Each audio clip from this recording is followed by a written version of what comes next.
Hi, I'm Jillian Rosendahl with Signature Real Estate Group, and this is Marcellus. I'm also with Signature Real Estate Group.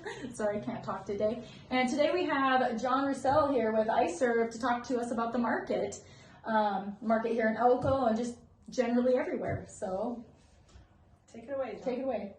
Well, I'm definitely an atypical lender, as you guys know. Yes. Right? So I am trying to get everybody that I can talk to buy a house as quickly as possible. Okay. You'll hear on the news a lot that, all of the big money players believe that interest rates are going to go down. Okay. Mm-hmm. So let's talk about why. Okay. Right? So I think we can all admit that when you turn on the news is getting rougher and rougher every day. Absolutely. Okay. I agree with that. But interest rates work opposite of that, right? So the worse the news is, the lower interest rates are going to go. And I'm getting to the point to where I can't even turn on the news anymore because I can't even keep up with the news cycles. Mm-hmm. So as that negative news hits, that means that people are going to move into the global security of mortgage-backed security markets. So I'm trying to tell everybody, hey, if we think interest rates are going down, potentially 1.5%, 2% over the next 12 months, buy a house right now at the higher interest rate and the lower value. Mm-hmm. Okay? I agree with that. Because as interest rates go down, values will go up, and then renegotiate your instrument at the end of the year. So it's a pretty interesting time. I think all of us can admit that the news is getting a bit batty and a little crazy. I agree. Well, and depressing. And depressing. Very depressing. Well, we lenders are, anybody that follows the global interest rate markets are always praying for bad news because it drops interest rates. However, I didn't think that our government would be so accommodating this year with the bad news. So Participating. Oh, they're actively participating. So that should. So here's the deal, right? If you buy a house right now, yeah, your interest rates are going to be, mid sixes or something like that, right? Right. If the news keeps cycling negative, and we've got a lot of things that are supposed to come at us this year, then that's going to drive the rates closer to the 4s and the 5s, right? Right. Well, when that happens, that house that you bought for $300,000 is now going to cost $330,000. True. So you're better off having a lower balance on your debt, right? And then refinance that lower balance to that lower interest rate when those things occur. Now, that's if you think bad news is going to continue. Okay. I do. I agree. I agree. I do. I think the bad news is going to continue. I don't know. I don't see our world getting better. I don't either. I think it's interesting that you might want to talk about is how our economy and interest rates are based off of global elections and not just, maybe talk about that for a second. Oh, excellent. So, a lot of us are focused because, we're Americans and we've become very American-centric. Right? Right. So we have a very contentious election coming in the form of maybe Donald Trump, maybe Joseph Biden. We actually don't really know who the candidates are going to be. If any of us are being truly honest, right? Is Donald Trump going to survive all of his court cases? And are they going to 25th Amendment Joseph Biden? When the Department of Justice says that he's not mentally competent to stand trial, I wouldn't be surprised if the cabinet started working on some other form of solution. Right. So another candidate. We have a very contentious election in the United States, but money is global. Correct. Right? Yes. Well, there are 63 more. Right. There are 64 major global elections. I mean, look at what happened in Argentina. The Argentinians were so tired of how everything was going, they elected Javier Milei down in Argentina, who on day one, fired 50% of the government? Yeah, their government. Yeah. Well, so the United States is one election, and money is global. That's correct. We have major elections happening in 64 different countries this year, and it seems that the people are fed up with the old guard and the way that it worked, and so a lot of different countries are taking on more extreme candidates. Right. like Javier Milei is in Argentina is about as extreme as you could be, cutting government by 50% on minute one.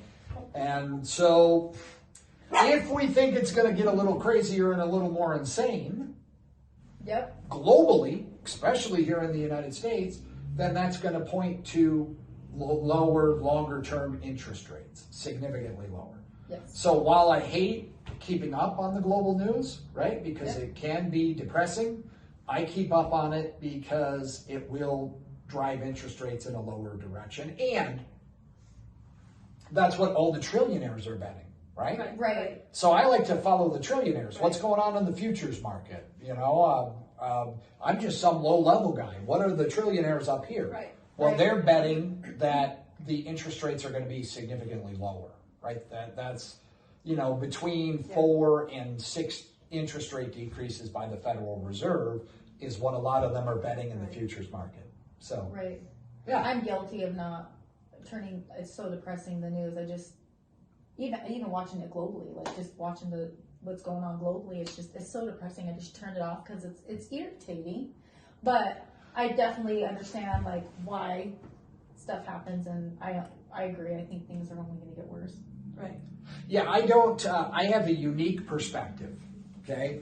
So I am never irritated by the news because I just understand that the news cycle is what drives interest rates. Right. So when I see a horrible piece of news, I understand that that's going to make life a little bit better, from a home ownership standpoint for the American people. Yes. Right. So I kind of watch the news with a different set of eyes. A lot of people, see the horror Yep. of hitting the button.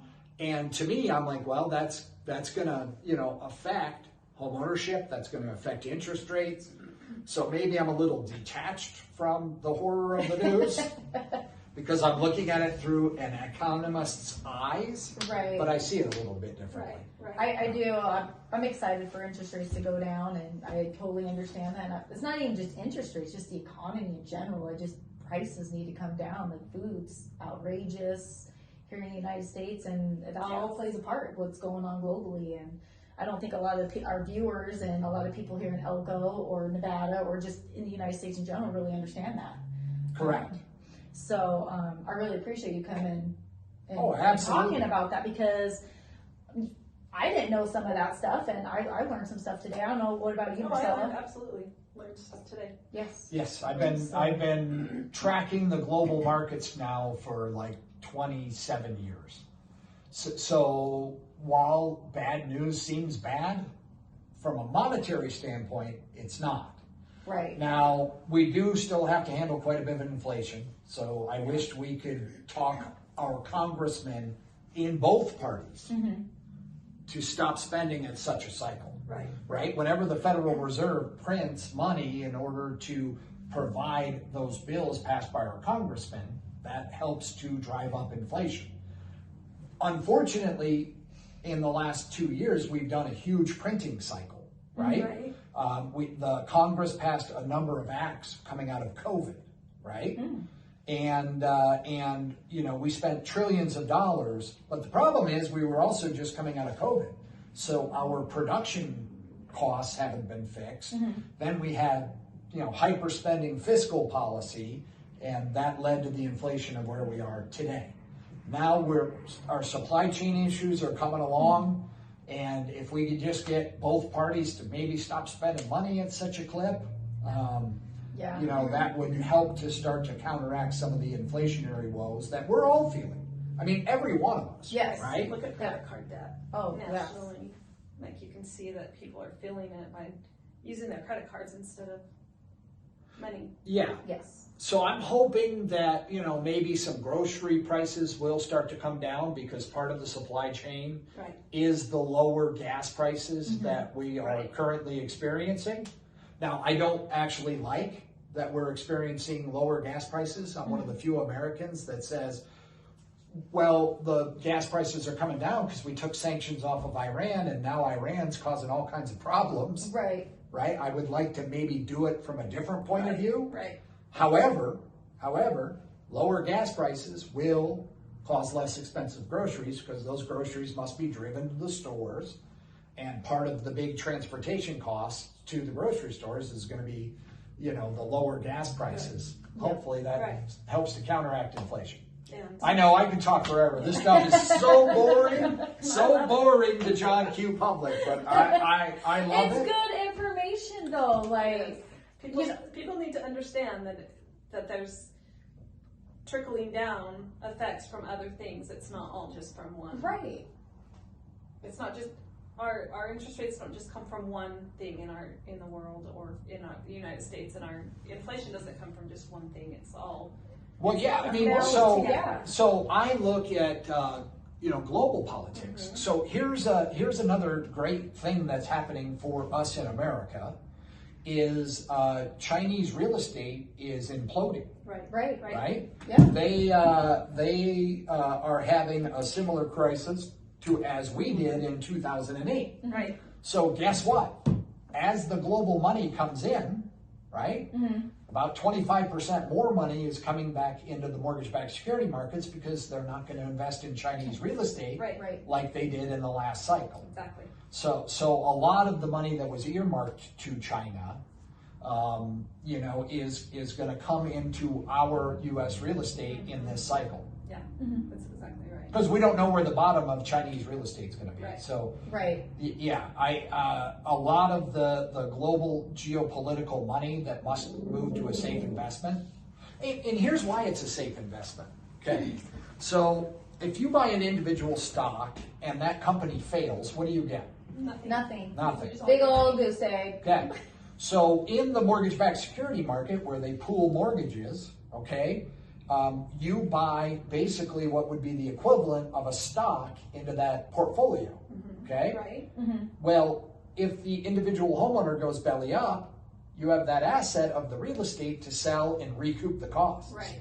So when there is huge instability in the world, then the big money is going to invest in U.S. real estate because if it does go belly up, it's backed by an asset. Sure. Whereas an individual stock is not. So that's going to drive a lot. It's really interesting. If you look at the graph of the U.S. mortgage-backed security market and just look at what happened during COVID, right? Your graph went like this. Yep. Right. So all of the geopolitical money, during COVID invested in U.S. real estate.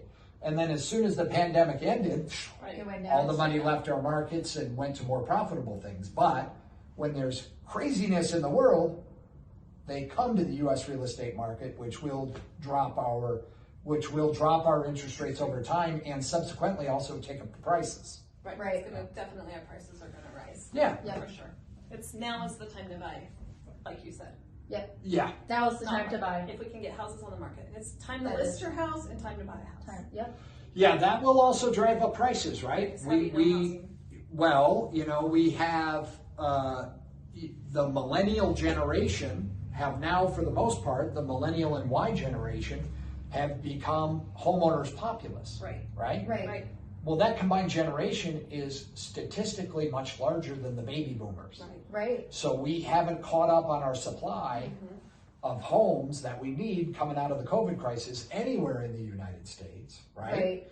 And so even when things start improving, we still have a huge pent-up demand of home buyers because the millennial and Y generation is so much larger than the baby boomers. So if you're worried about real estate crashing when, the largest generation still hasn't been able to achieve home ownership, that's going to keep us pretty stable for a lot of years to come. Right. Yeah. If you can get something affordable, right? Yes. Yeah, we need to drastically increase supply as fast as possible to try and keep everything affordable. Right. Yeah. Because that's the biggest complaint I hear, right? Yeah, there's not just for buyers, there's not enough inventory for them to look at, and then they feel like they have to settle for something that they didn't really want in the first place. They were hoping for something different because in their mind, they have pictured what they wanted and then they can't find it. Right.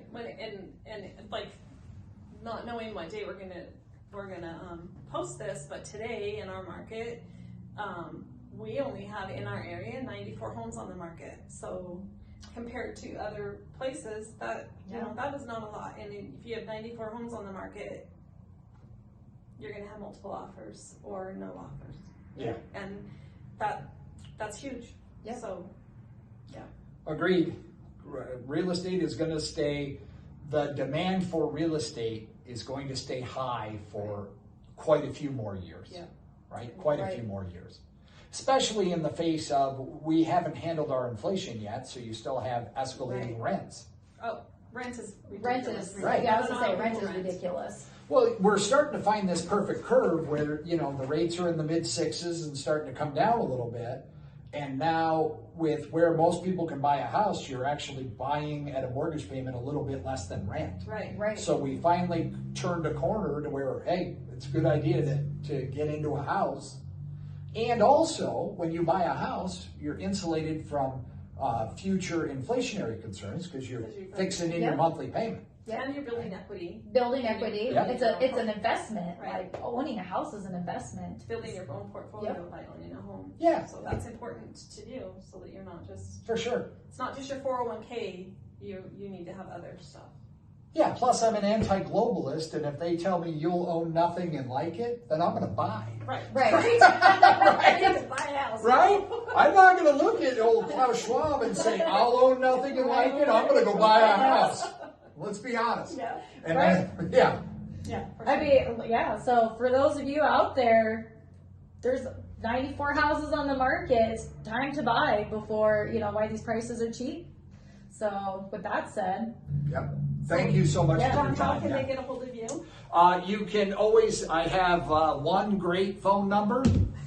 It's my home number, my office number, my cell number. It's 775-843-5989. 775-843-5989. If you have any questions on, you know, global geopolitics and how it impacts money and, you know, how that all relates to home ownership, I've worked on educating myself for the better part of 27 years on how global markets work. So, right. yeah. He's very interesting to talk to. So Very interesting Give him to a call. talk to. Yes, give him a call. So, Thank you, all right, everybody. Thank Bye. you.